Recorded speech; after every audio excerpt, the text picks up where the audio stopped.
Right, I haven't read this yet, so this could go bad for me, but this is the balance sheet. Now, I know a lot of people are sitting there thinking, oh, I hate balance sheet, I hate it. But no, don't do that. It's not that bad. Right, a balance sheet, first of all, you can see it's talking about 2 years of the balance sheet.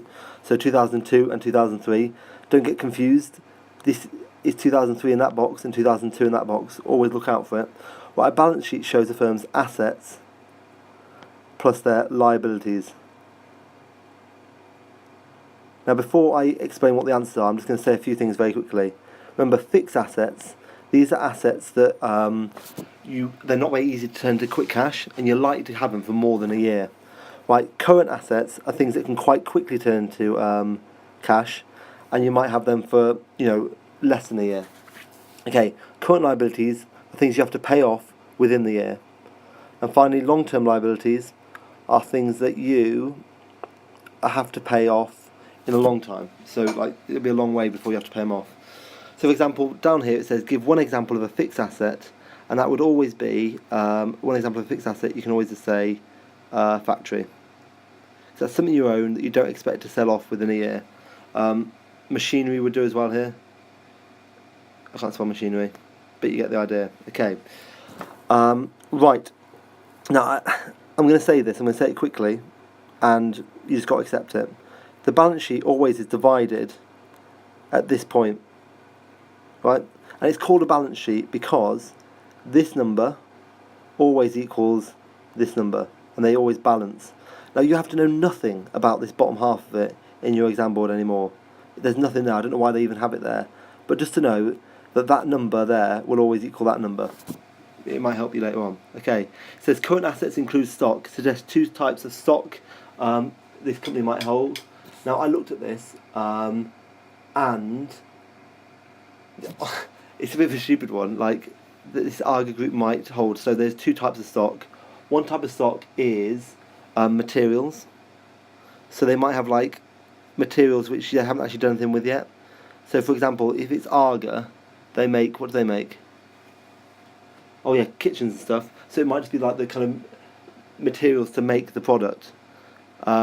Also, a second one is they might have finished products. So in their stock, they might just have the materials to make the product, but they also might have finished products.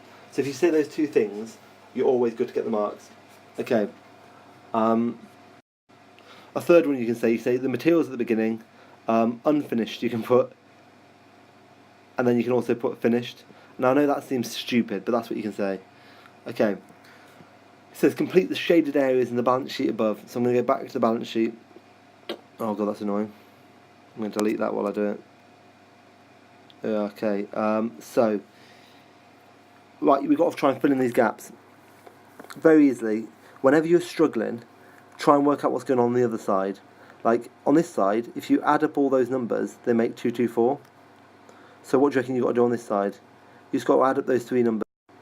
Right, and those three numbers added up are what they're 216.